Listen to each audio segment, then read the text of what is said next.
you're buying and you know the price of what you're buying. If you send your house help or assistant to market now to buy beans for you, it comes back with beans anyway. It is different from saying when you go to market, look for grade 2 or grade 2 beans. We don't have money for grade 1. Please, the one buying already know the price even before you left the house, because it's a transparent system now. And then the seller knows that the price in the market for what I have. So you're presenting your goods in the market, you already know how much money you can get. So it provides transparency in the entire market system for commodities. And then it eases our cross-border trade, because before you even reach the point of moving goods, your partner or your buyer already have all the data, the information about the commodity. Is not wondering whether it meets his or her requirement, because the requirements or the descriptions in the document you are sharing already says the grade, the parameters, everything that you need. And then it ensures the equity. If you work hard to achieve quality commodity, you get quality money for it. And then it creates access to market. Access to market is highly restricted to Nigerians because of this issue of quality and meeting the requirements of the destination market. And we hope that this will resolve it. Go back a bit. The very important one is access to funding and finance for farmers and those involved in commodity trade. It is very difficult for farmers to make a case for loan or funds, because sometimes their revenue returns are not always predictable. But if you are involved in grading system in your products and farm output, even at the point of clearing grass, they can predict, if they know the amount of tons that you generate at the end of farming season, and then they know the quality or the grade that will come out, they can predict how much money you make. And then, because they know the value in the market, they were able to make all those predictions, and you can now have access to loan, even before you started doing the actual farm work. Next slide. Now, the first step actually in doing grading is agreeing with your value chain or yourself, if you're doing it as a person, or doing it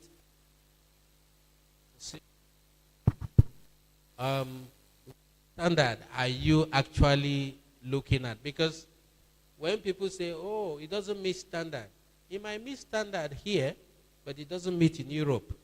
It might meet standard in America, but the standard required in Saudi Arabia is different. So sometimes the standard that you're trying to grade to will be determined by your destination market. Those of you involved in export know that the first thing you try to do is to figure out, what does my market want? So you that the standard you are looking at is the standard that can help you unlock the market. So the first thing is to identify which commodity are you trying to grade. Then when you determine the commodity you're grading, then you ask yourself, for the market and what I'm doing here, what standard will I use? Do we have a local standard developed by our standard body, SON, that I can use? That's why I said we are not duplicating what anybody has done.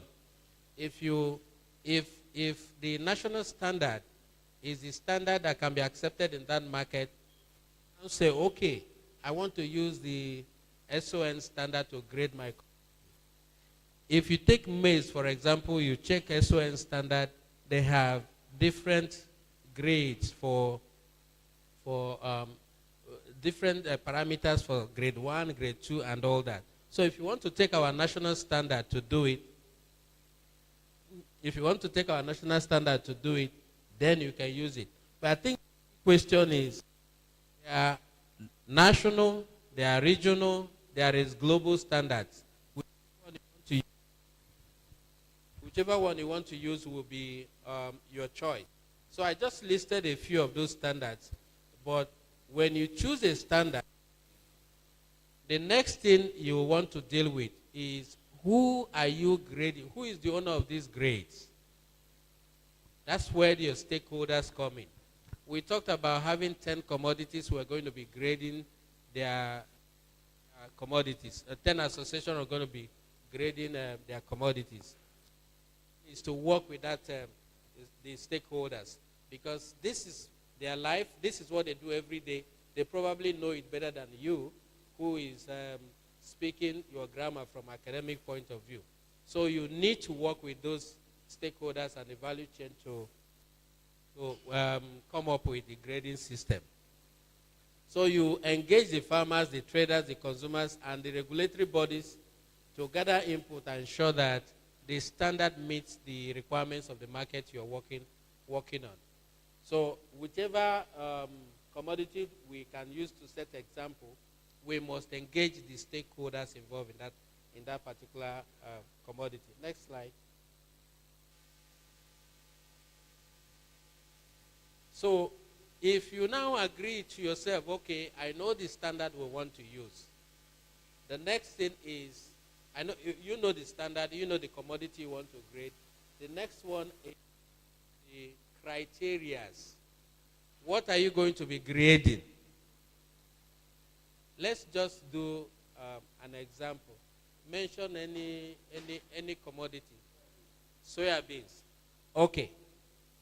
Now, we have decided we're going to grade soya beans. And then, let me ask you, you're in soya beans trading, right?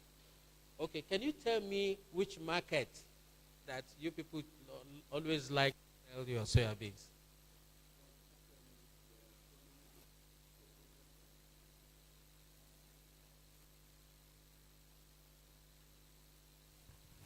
So sit down. We'll be doing the training together.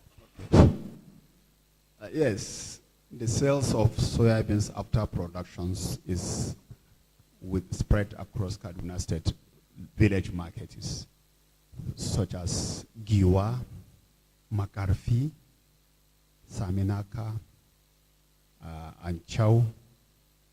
So many big, all these ones, they are in aggregations of trailers. So those are sometime we aggregate it down to Zaria and Kaduna. Most of those ones, they are processed one. Thank you.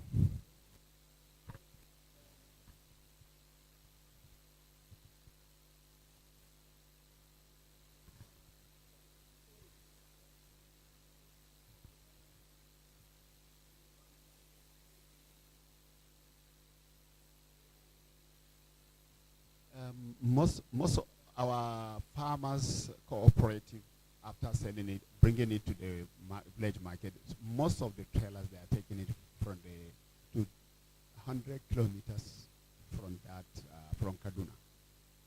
100 kilometers away. They are taking it to the processing companies. Off-takers are coming from big companies to uptake it for order as a raw material.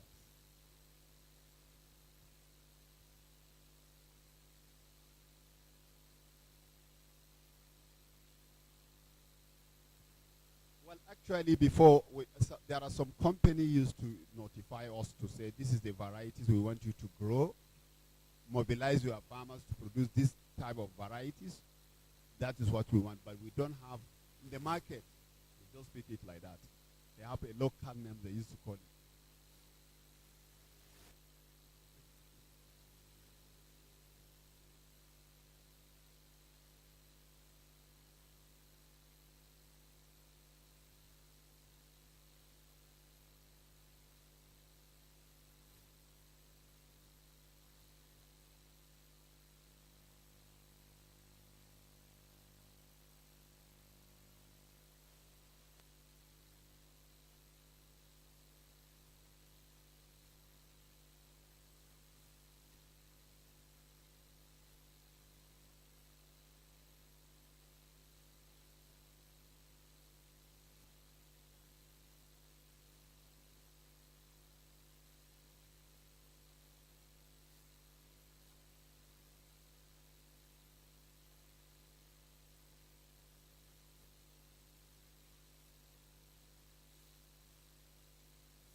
have it to.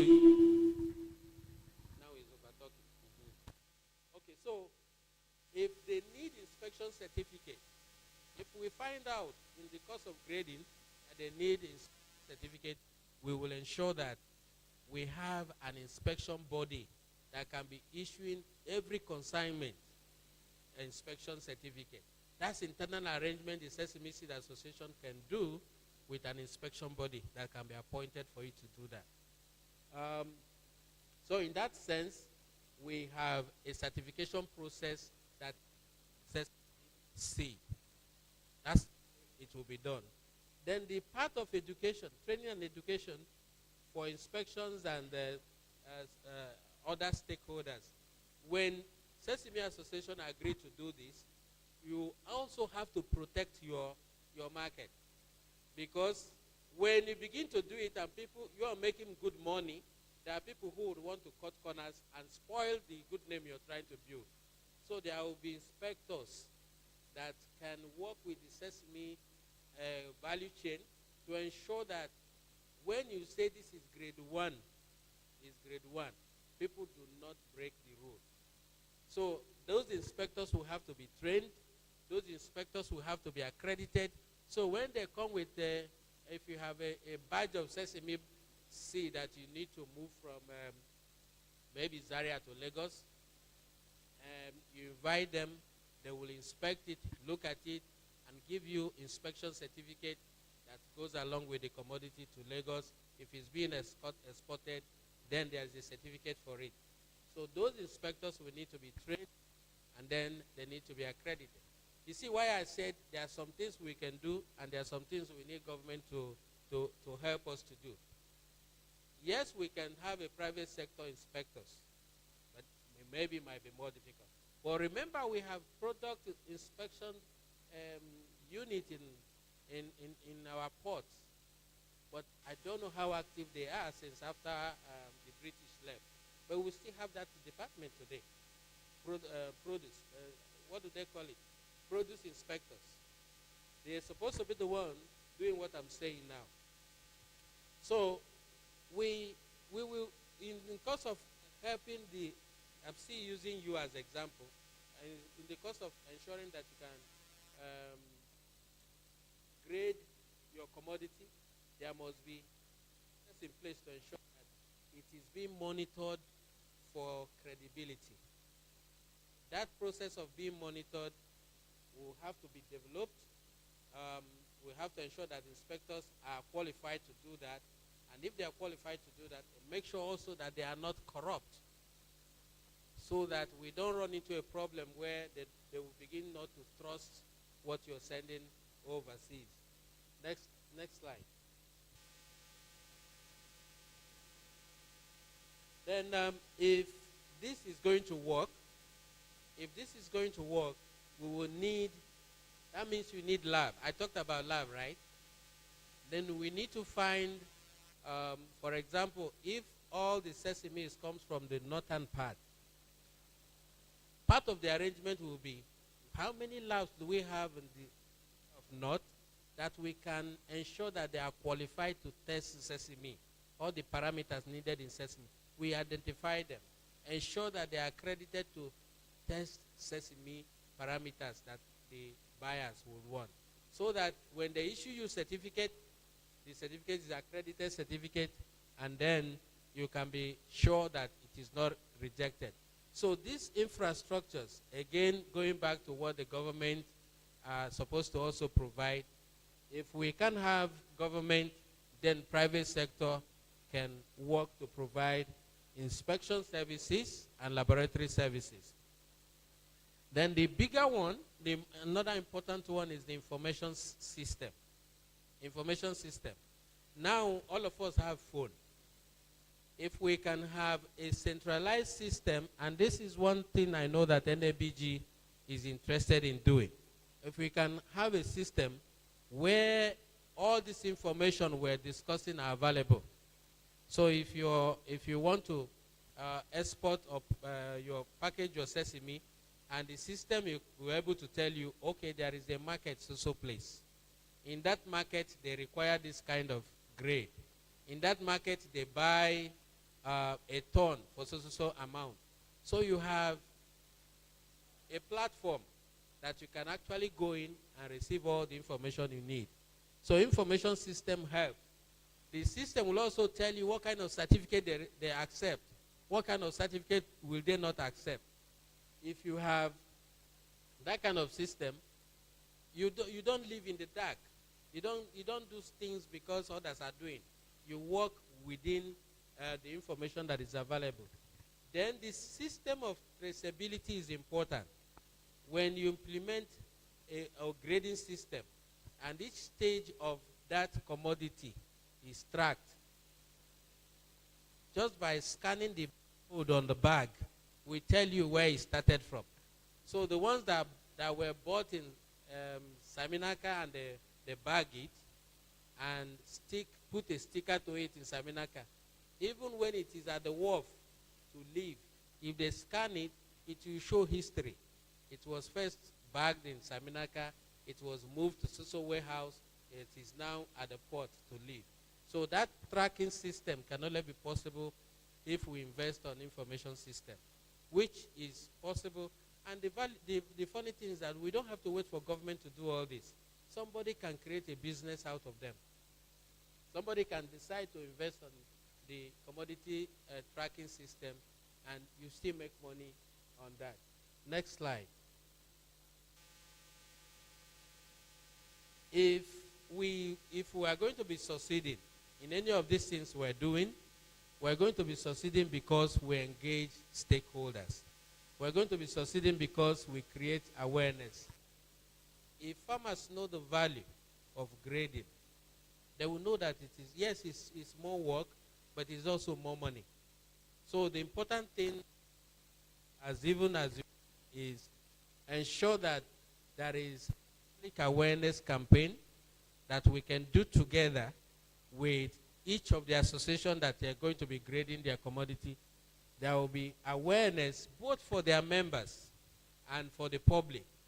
Again, the partners that work with NABG will be willing to engage on working with them on campaign awareness. 2 days ago, we were also discussing how do we approach the issue of public awareness.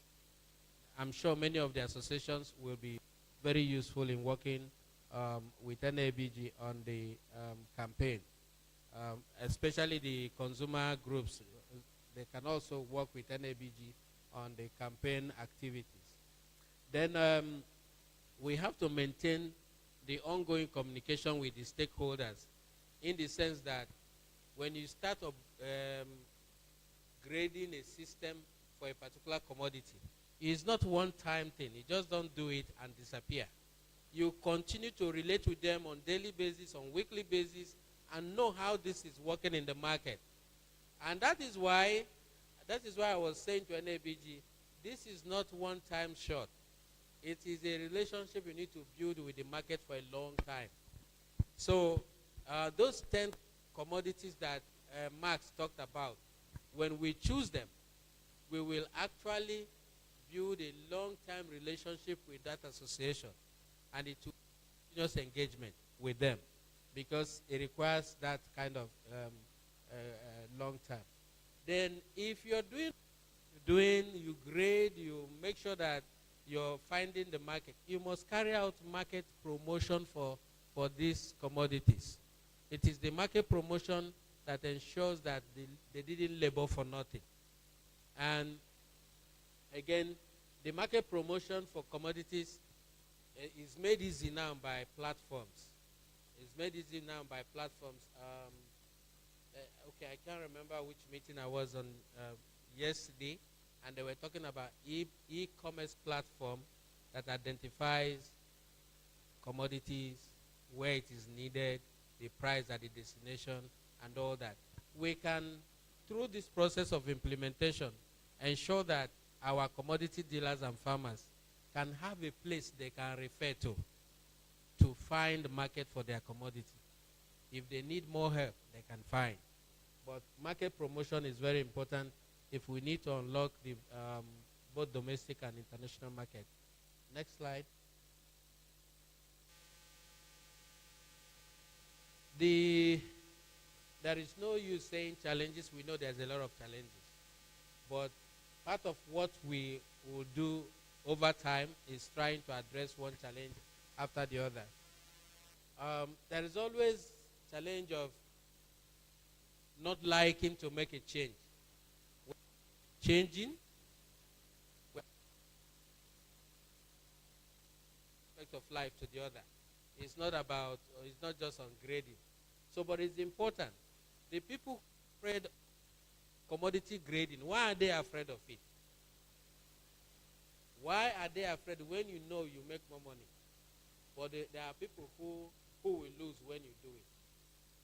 The people who will lose are the ones profiting from farmers and collecting their goods at giveaway price and then go and do the grading themselves and make more money.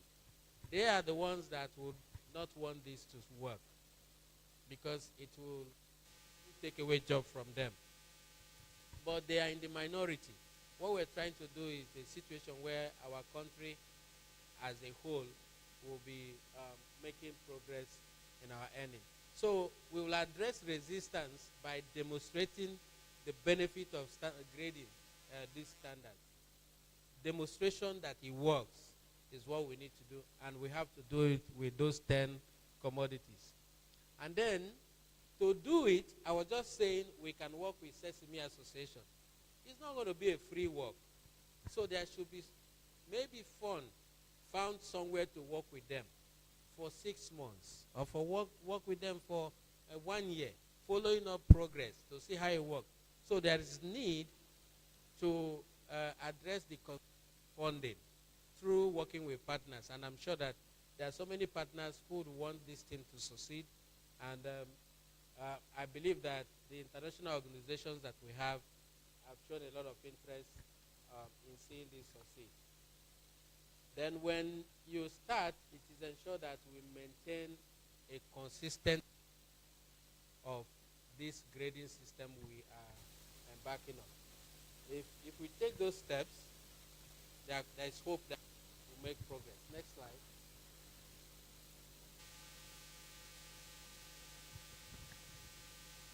This is just a kind of a pathway, trying to summarize the steps. The first one is selecting the commodity, the value chain, and identify the stakeholders. Then the second step is choosing the standard you want to use if you know the standard that works better in the market, or developing one if you don't have. I'll give you a that didn't exist. They developed it working with a standard body, and they are ruling the market now. That is cocoa. There was a time that Europeans used to dictate, I think up to the last 2 years, Europeans dictate the quality and the standard for cocoa. Then Ghana and Cote d'Ivoire came together and demanded African Organization for Standards to develop cocoa standard for them. And they developed cocoa standard for them. These two countries and some of the cocoa associations, I hope our Nigerian counterparts are working with them. They decided to package and grade their cocoa according to that standard. The Europeans doesn't have any choice now to buy according to that standard.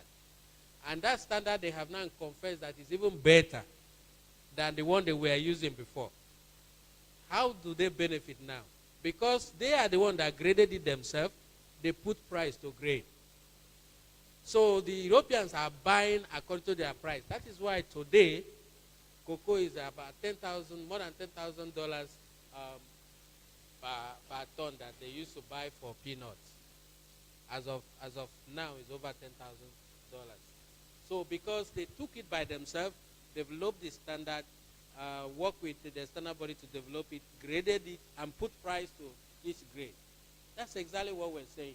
So when you agree on the standard you want to use, and then you grade it, when you grade it, you also agree on the labels, on the bags, all the things you need to do. If you can do it, you come out, they will be the one following you because they don't have these things in their homes. But when you don't do it, they go extra mile to come and buy it for peanuts.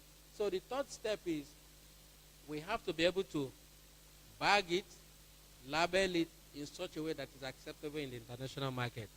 So ab initio, we need to figure out how best do we want to present our commodities. And the other step is to adopt acceptable certification, inspection, and testing requirements. If we identify the kind of diseases that follow a particular commodity, you can now agree on carrying out tests to be sure that those diseases are not in part of what you sell. And with those certificates, you have already opened up a market for it. Then you now run, when you have done all the steps to this point, you now run a pilot to see that this actually works and they can usher you to the market. Next slide. I say here that there are external service providers, which I have already talked about. So there are things that a farmer can do. There are things that traders cannot do by themselves, like the inspection, the laboratory, the regulators, and those that do actually market promotion. These are external services that private people can invest to do. In fact, I'll give a personal example. Because of what I know today, my daughter graduated, and like every other middle income family children, some will say, I want to go overseas, I want to do this, I want to jackpot as their jackpot. My daughter said to me, you know, you've been taking me to classes where you teach standard and all that. Don't worry, Daddy, I'm not coming to your company. I will not ask for employment. But I see value in forming a certification body, since I understand now the value of this certification. And for me, that was the best news for the year, because she didn't talk about running away to America and may never see her again. So now she's gone very far creating a certification body. This is because when she asked me if she started that business, who will she be in the next 5 years? I gave her a projection of how rich she can become. And I made sure they are realistic steps.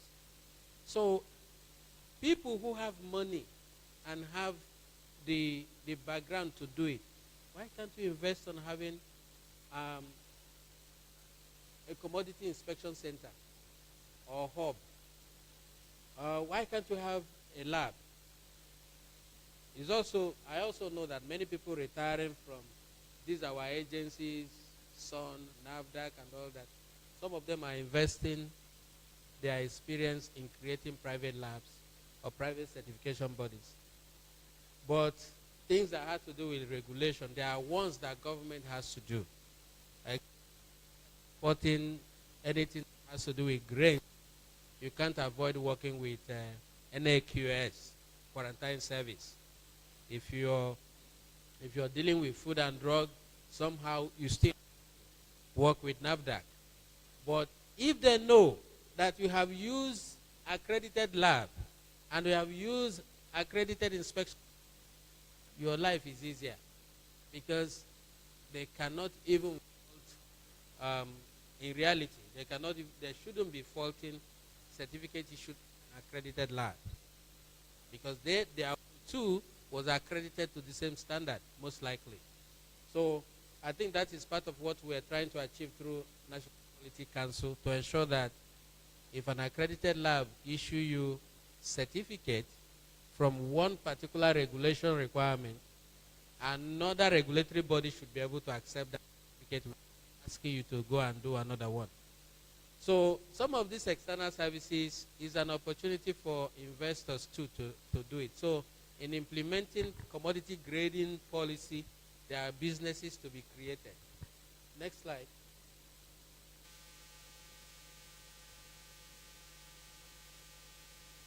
So when you talk about graded commodity, there are documents that goes with them, whether it's export or local supplies to maybe flour mills or any of these big organizations.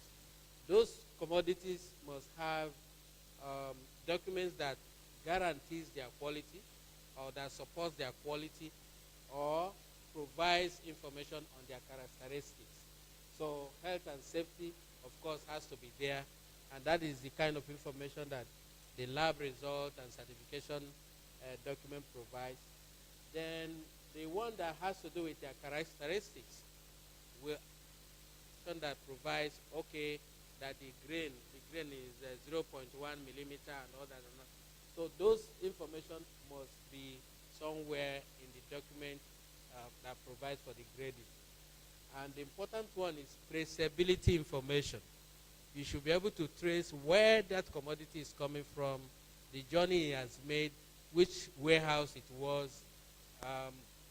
Because along the line, if the warehouse had a problem, even if it was a perfect commodity, it can go bad in the warehouse. So there is a need for traceability information. That's why I talked about the information platform that also someone can take advantage of. Next slide. In implementing what we have today, in going into grading of different commodities, government must surely have a role. And from the discussion we'll be having for a few days now, we need to get some ministries, some agencies to work with NABG to make sure that it happens. NABG is driving that private sector end of this. Yes, there's a lot we can do as private sector, but I think it will be best to also have government side by side as we do that. At the end of the day, whether you're government or private sector, we're all working for the consumers. Sir, have I now shown you that it's all about you? Because before we started, he was very, very upfront. He said, I hope you people remember that these things are all about us. So you see, at the end of the day, it's the consumer first. Next slide. In summary, we can succeed. We can succeed in this grading if we work with stakeholders, the value chain owners or actors, and commodity association. We can succeed. What I would like to do now, you can go back to that my paper that you presented. Let me open the worksheet, the other paper that you took down. I think this is my last. Go back, keep going up until I tell you to stop. Page by page, page by page. Keep going, keep going, keep going. Okay, here. Is there any way you can shift this to the side so that people can see?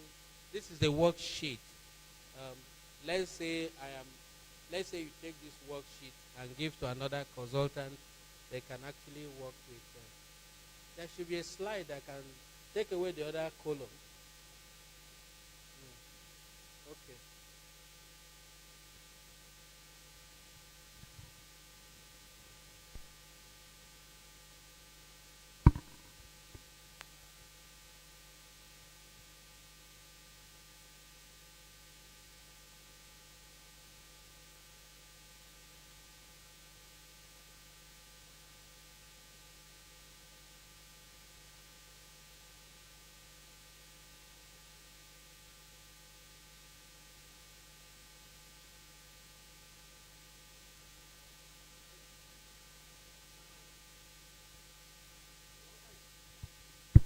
What I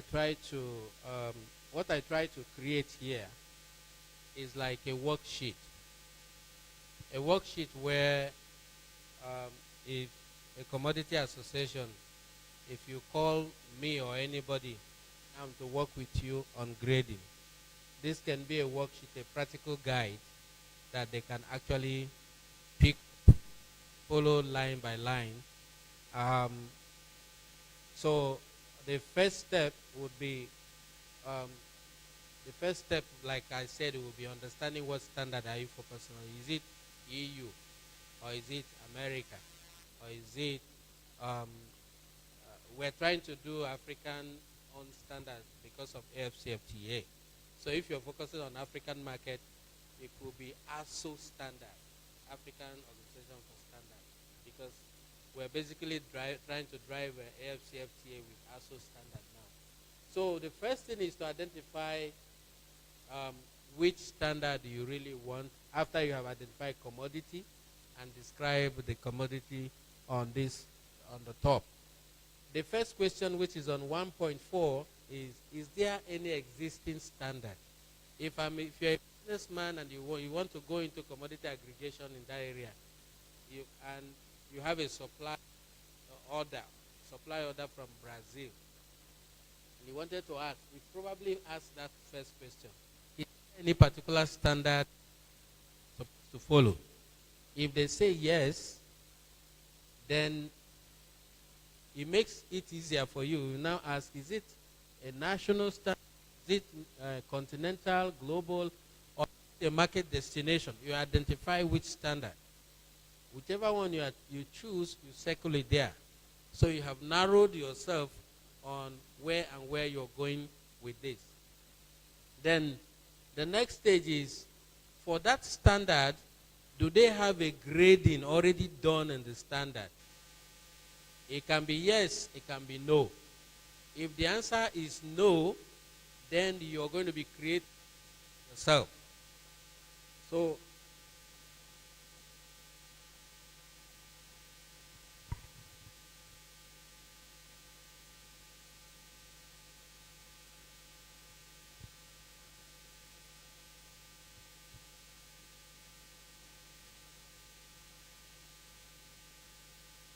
they're trying to make it more visible.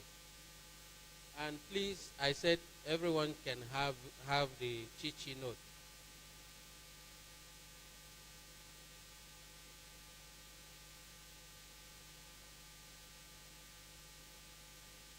Okay.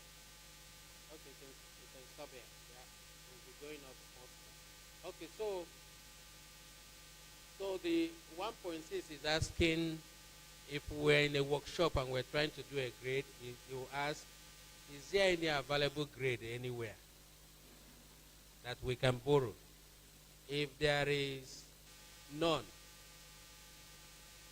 you can also ask again, the destination market, do they have any grade?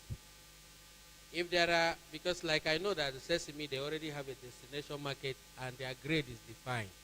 So the best we can do for ourselves in Nigeria is that those in that farming, in that business, should follow the grade of that destination market and adopt it and begin to do it.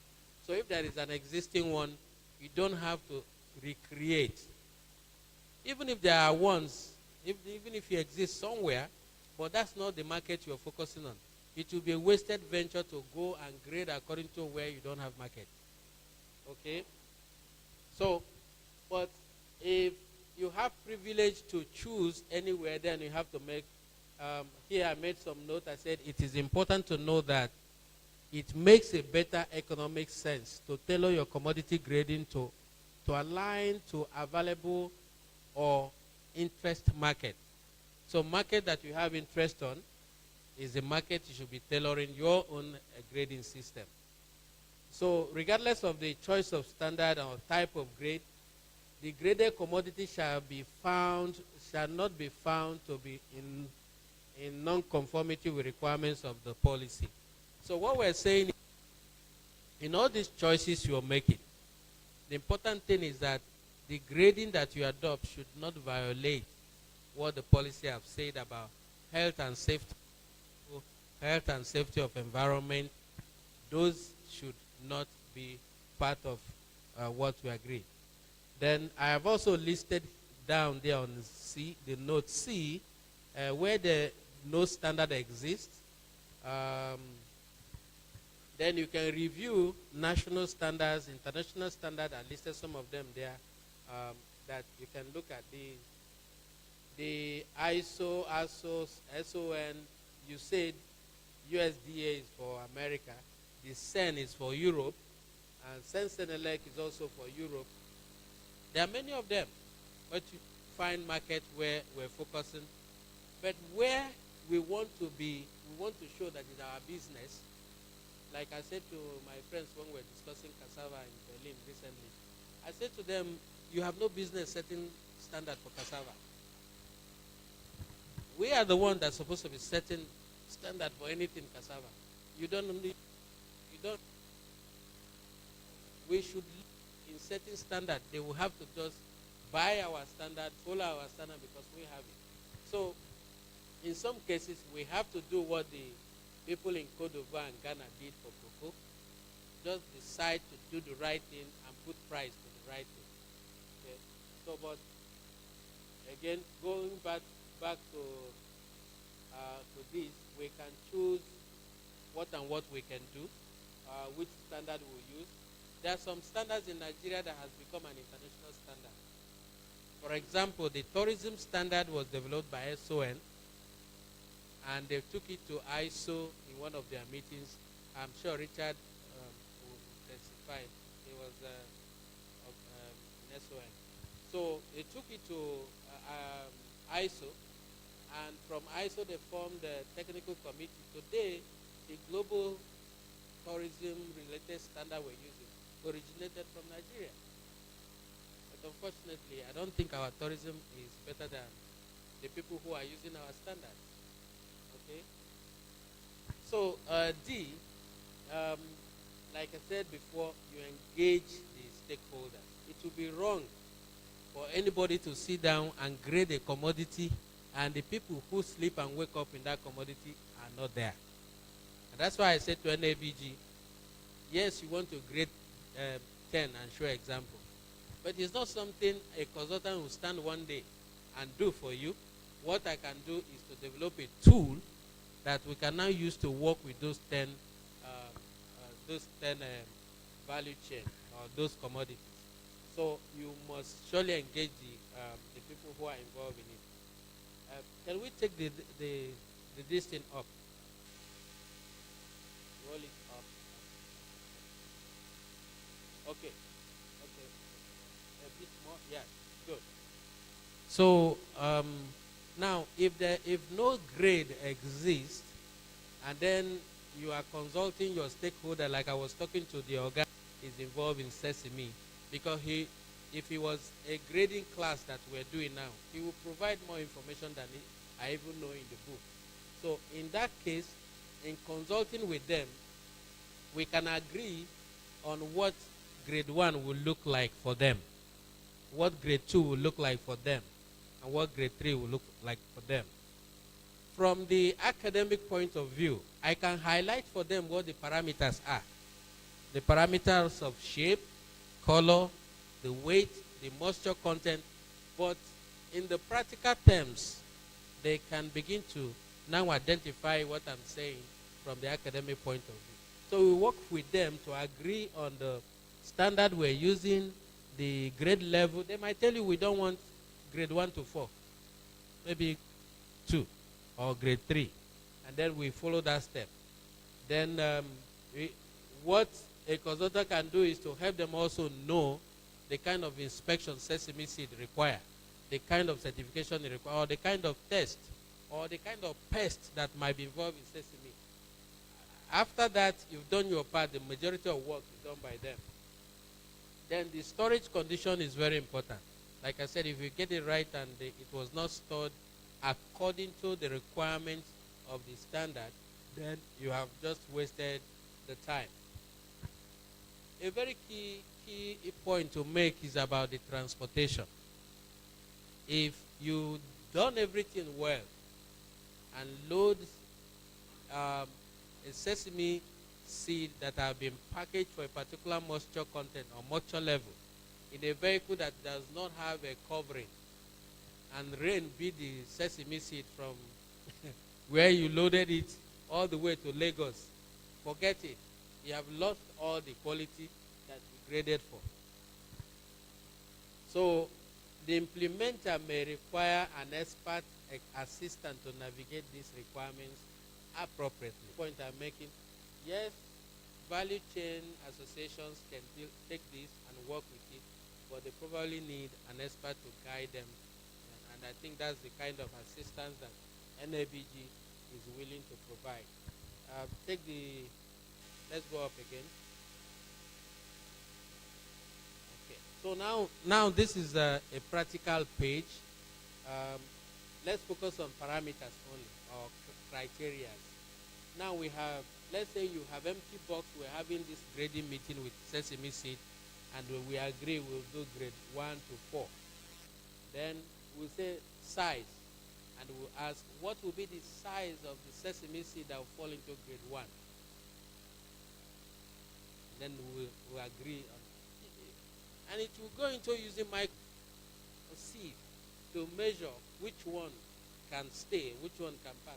When we agree on the size of grade 1, we write it down there.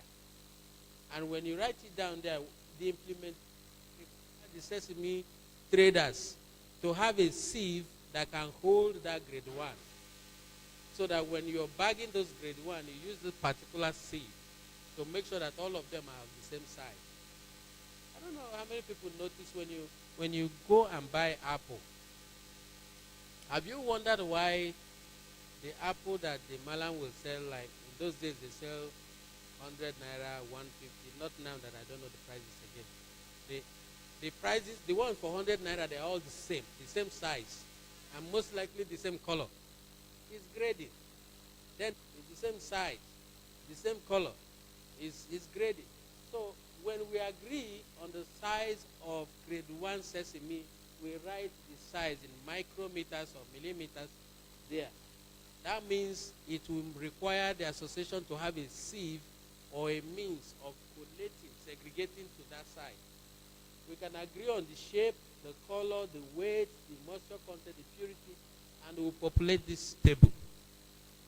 When you populate this table, what the expert now need to do is to help them to understand how do you practicalize those figures that you have put on the template. Take it up again.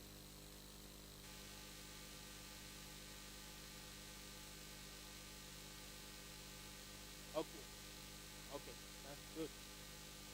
Then we discussed before, because if I have the associations and I'm telling them, oh, you need to go to lab, you need to do this, what do they know that they are going to test? What do they know? So it is in the process of this grading that you can now tell them, look, sesame needs some level of certification. But do you know who certifies it? Of course, most of them will tell you no. You will identify for them what kind of requirements, certification requirements that the stock market needs. And you itemize them. When you itemize them, you also locate where it can be done. If some of the services are not available, and that's why we need government, that's why we need investors. If some of them are not available, we can make arrangement for it to happen at the hubs, happen at the aggregation centers. Okay? So for example, laboratory testing, what are they testing? Someone need to let them know exactly what is tested on each of the commodities. And then when you know what is tested, some of them can be done by mobile lab. You can drive on a van and go there, do it. And I think that's what I said is happening in Kano. Go there and carry out that test, issue the test report for them right there, the commodity is ready to go. So, but in the process of grading, you must identify what test does it need, what kind of inspection certificate does it need, and what other quality control assurance that is needed. If you identify all these and they know it and they put it in place, you have done half of the work, because you are now sure that as it's going, the commodity is going with all the requirements of the destination market. Next slide. Sorry, not slide. Move it up again.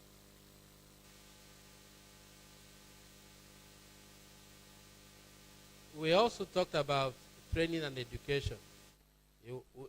Through that process, engaging the association, you find out where do they need education, where do they need some capacity building, then we provide that services. In our online meeting with the committees, there were a lot about developing fact sheet. I'm sure NABG team will still remember. What is fact sheet? It may be an information booklet that can provide information at a glance concerning some of the things we're discussing. So we'll provide educational materials that are tailored to particular commodities. If we're dealing with cocoa dealers, you have information that are relevant for them. The ones working on maize, you have. So there'll be a lot of materials to support their grading system. And then the market, because all these things we're discussing empties into market. All these issues we're discussing empties into market. We must have a guided message and communication to the market. The market needs to understand the value the grading brings. The market needs to understand the changes the grading will bring. We must understand the value of transparency, more money for more grade, and all that. Until the market is able to flex and accept what we're saying now, we probably are going to waste our time. But we need to be able to strategically have a proper message that communicates the value. And it is important that we maintain that commitment. So during the process of developing the system, we must also the role of inspectors, the role of regulators, and the role of agencies. The ones that doesn't have business in what we're discussing, we will identify they don't have business in this now. So that nobody would come and stop. I don't want to mention a governor, but there's a governor that recently said, anyone that is on the road and you call yourself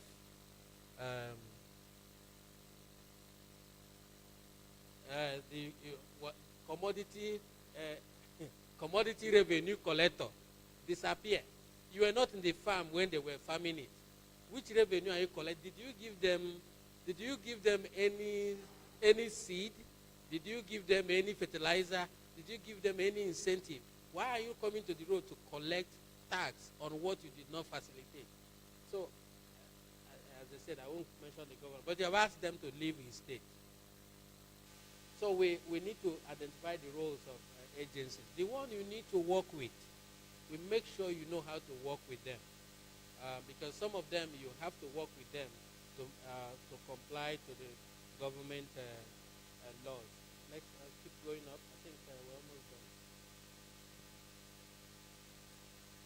Okay. This is just trying to expand on what I've said. If you pick a commodity, you can actually list the kind of tests that can be done. To help the association more, we can identify location of the kind of lab that can do it. But for me, the practical part could have been having, in some cases where analysis can be done, a hub where aggregation is taking place to remove the stress of a farmer transporting sample here and there. Where it is possible, they have these mobile labs. We are yet to get there, but in Europe they have these mobile labs that drive up to the location where aggregation is taking place and take samples. When I looked at the Russian commodity chain from farm to their ship, I think I went with about 20 Nigerians from different agencies. Each stop, they have a mobile lab. And they would, on the convoy carrying their commodities, they will actually take sample and test it right there and release the result there. And the bags are moving and they are doing tests. Hopefully we'll get there one day. So this particular one is just talking about providing all this necessary information to the value chain so that they don't need to crack their brain on where to find it. The same thing, I've talked a lot about the information system. I don't need to repeat it again. Madam, please, I think we're done, but take it to.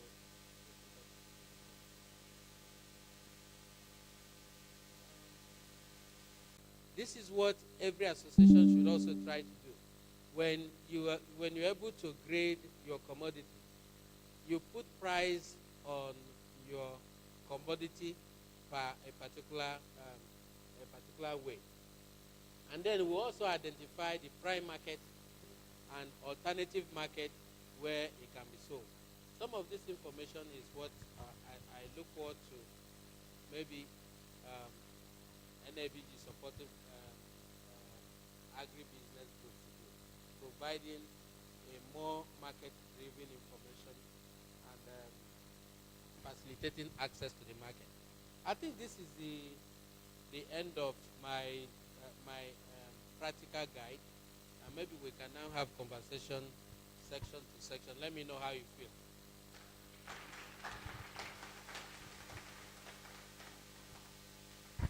Thank you so much. Why you've not taken water, sir? Yes. I've been for like 1 hour. Let's clap. Let's put our hands for our lead consultant. Question time, please.